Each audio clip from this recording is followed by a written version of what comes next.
Assalamualaikum warahmatullahi wabarakatuh.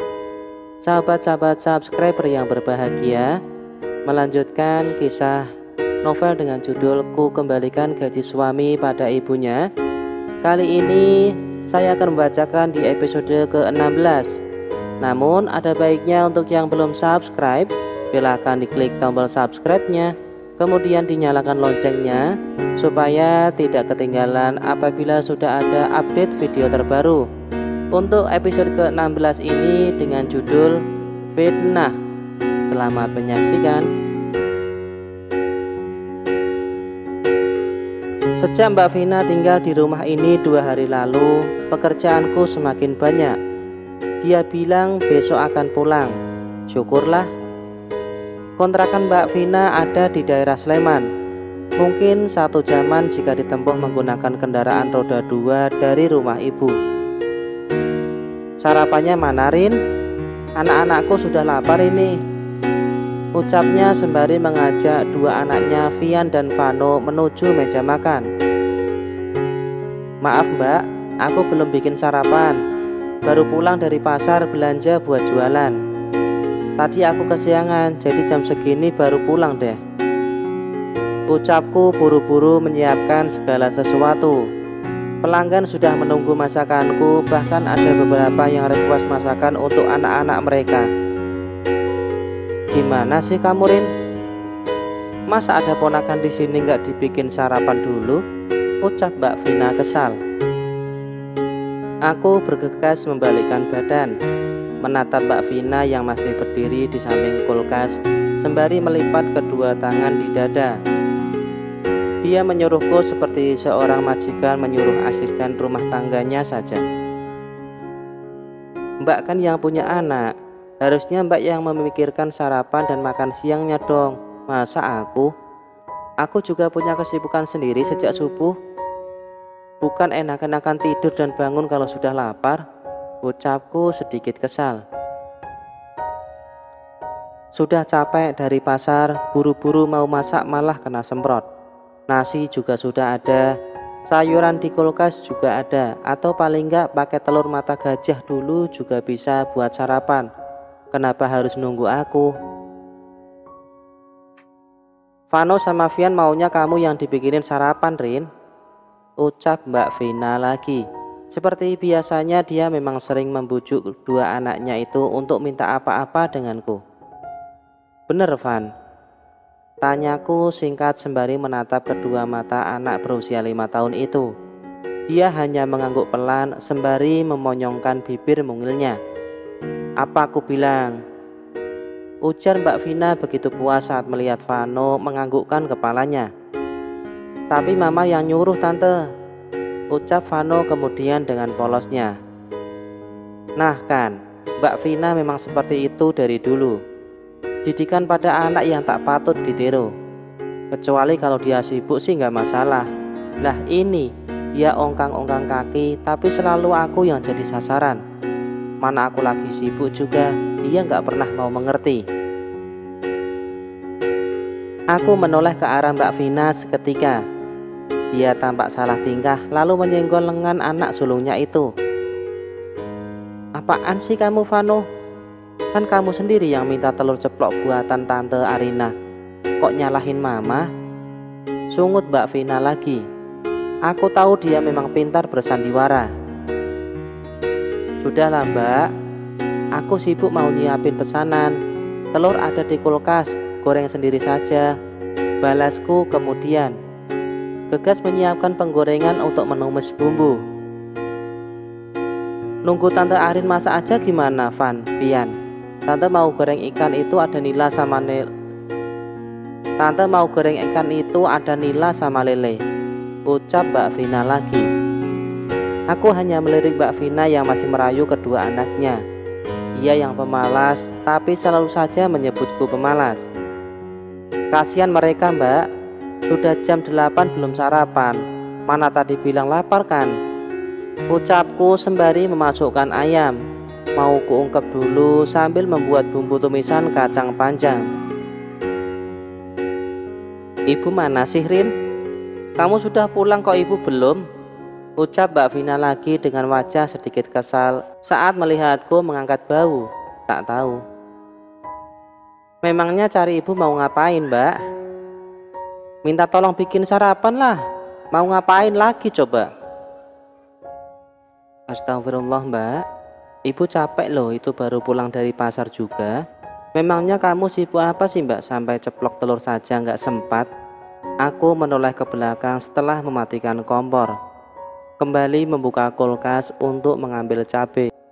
Membuat sambal untuk soto pesanan Mbak Cindy. Aku sibuk lah jualan online. Memang kamu pikir ngapain? Kalau nggak mau bikinin telur ceplok sudah diam saja, nggak usah banyak protes. Kulihat Mbak Vina mengambil telur di kulkas dan menggoreng 2 butir untuk kedua anaknya. Baguslah, setidaknya bibirku nggak sia-sia mengomel sedari tadi. Fer, minta duit dong 1 juta buat modal Mas Sony cari kerja. Aku pusing banget ini mikirin duit buat makan. Penghasilan dari jualan online gak seberapa, Ferry. Hanya cukup buat beli token listrik, ucap Mbak Vina saat makan malam. Mas Ferry menggaruk-garukkan kepalanya perlahan. Bukannya pelit, Mbak, cuma memang gak ada. Uang Arina juga sudah kamu pinjam kan? Masa ini lagi? Balas Mas Ferry kemudian. Itu uang Arina kan? Aku pinjam kalau sekarang aku minta uang kamu, bukan pinjam. Kamu adik kandung aku, Fer. Masa kakaknya minta 1 juta saja nggak dikasih? Padahal dulu kamu selalu ngasih banyak tanpa aku minta. Dek. Aku hanya menoleh ke arah Mas Ferry sekilas. Kembali membersihkan kulkas dan pura-pura tak mendengar percakapan mereka di kursi makan. Iya, Mbak. Makanya itu jatah Mbak Vina dulu sudah aku kasih ke Arin sekarang 1 juta. Nggak ada lagi, Mbak. Aku juga harus nabung buat beli rumah kan. Mas Ferry sedikit salah tingkah menatapku. Aku baru tahu kalau dulu jatah buat Mbak Vina 1 juta. Sementara aku 1 juta juga, tapi untuk semua kebutuhan rumah dengan penghuni 3 orang dewasa. Benar-benar tak adil.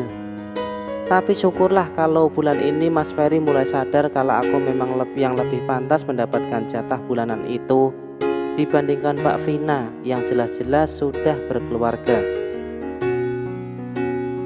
Kamu pernah bilang kalau istri bisa saja jadi mantan, sedangkan kakak kandung gak akan pernah. Tapi sekarang kamu malah cuma kasih jatah Arin. Gimana sih, Fer? Lagi-lagi aku pura-pura tak mendengar. Sok sibuk dengan mengelap telur untuk dimasukkan ke dalam kulkas sementara kulirik dari ekor mataku. Mas Ferry begitu salah tingkah. Masa lalu kenapa diungkit terus, Mbak? Aku sudah sadar kalau sekarang Arin jauh lebih penting karena dia tanggung jawabku di hadapan Allah. Aku sudah janji untuk membahagiakannya dulu. Mengertilah, Mbak, jangan bikin aku pusing, ucap Mas Ferry lagi. Vano sama Vian sudah aku kasih 100 ribuan buat jajan. Kalau 1 juta aku nggak ada, Mbak. Lagi pula pertengahan bulan begini. Kemarin saja ibu sudah mengomel jatah bulanan habis, padahal selama Arina megang selalu bisa sampai akhir bulan.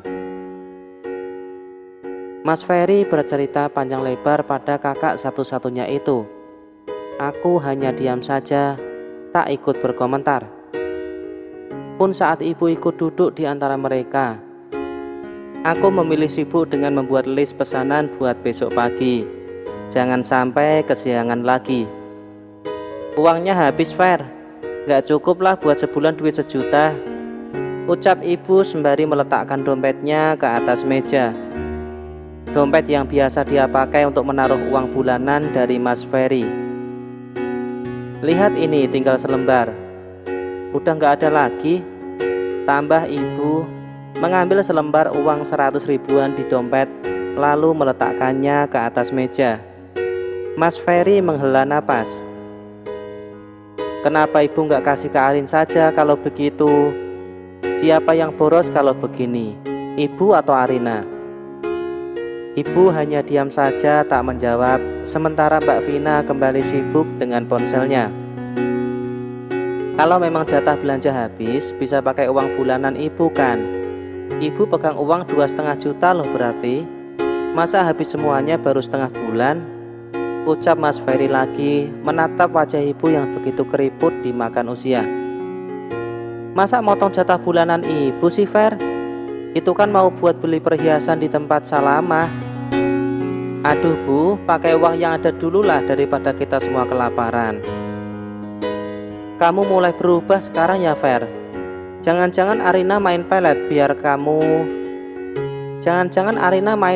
biar bisa buat kamu lengket. Ucap ibu sambil menatapku kesal. Pelet apa sih Bu? Siapa yang main pelet? Jangan fitnah begitu ah. Terpaksa aku berkomentar juga. Siapa? Ya kamulah. Masa tiba-tiba Ferry bisa berubah seperti ini? Pakai kasih uang bulanan kamu pula. Padahal selama 2 tahun ini itu jatah buat Vina. Ucap ibu sedikit membentak. Diam. Semua perempuan memang bikin pusing kepala. Aku mau istirahat saja di kamar. Kulihat Mas Ferry mendorong kursi ke belakang lalu melangkah ke kamarnya. Gimana Rin? Puas lihat ibu dan Vina bertengkar dengan Ferry kan? Kamu memang sepertinya ingin memisahkan ibu dan Vina dengan Ferry secara perlahan? Atau jangan-jangan kamu memang main dukun? Tuduh ibu lagi. Astagfirullah Bu, istighfar ibu. Ada-ada saja, makin melantur kemana-mana. Main dukun syirik hukumnya Bu. Menyekutukan Allah itu dosa besar. Bahkan percaya apa yang diucapkannya saja bisa tak diterima sholat kita sampai 40 hari. Jawabku dengan serius. Kutatap wajah ibu dan Mbak Vina bergantian. Alah, mulai ceramah. Ibu pergi begitu saja dari tempat duduknya. Aku masih begitu berdebar mendengar tuduhan ibu barusan. Tak habis pikir kenapa ibu bisa menerka sejauh itu. Tak selang lama kulihat 2 anak Mbak Vina berlarian menuju ruang makan. Ma, minta uang jajannya dong buat beli es krim. Ucap Vano dengan polosnya. Mama gak ada uang Vano. Kamu ngertiin dikit dong. Ini mama juga lagi cari duit buat makan kita. Maklum punya tante satu, tapi diam-diam saja saat kita susah. Padahal duit dia banyak. Entah apa maksud Mbak Vina. Ngobrol dengan anak balita seperti itu mana paham dia. Tapi sepertinya dia tak fokus ke situ sih. Hanya fokus menyindirku saja biar peka. Padahal aku peka sedari dulu. Hanya saja Mbak Vina memang tak pernah menganggapku ada. Jadi ya begitu tanggapannya. Seolah aku begitu zalim pada ipar sendiri. Buat beli es krim sama Vian ya. Ucapku pada Vano sembari memberikan selembar uang 20 ribuan pada balita itu. Dia pun mengucap terima kasih lalu berlarian menuju halaman. Ngasih juga cuma 20 ribu. Benar-benar cuma cukup buat beli es krim doang. Gerutu Mbak Vina lagi. Vano memang minta buat beli es krim Mbak. Jadi 20 ribu juga cukup kan? Kecuali dia pengen beli baju atau sepatu baru di marketplace. Baru duit segitu nggak ada artinya. Mbak Vina menoleh cepat ke arahku, lalu beranjak dari kursi dengan wajah begitu kesal menuju kamar tamu. Nah, sekian tadi cerita lengkap di episode ke-16. Nantikan kisah selanjutnya. Jangan lupa komen, like, dan subscribe, serta bagikan cerita ini ke teman-teman kalian. Terima kasih untuk yang sudah menyaksikan. Wassalamualaikum warahmatullahi wabarakatuh.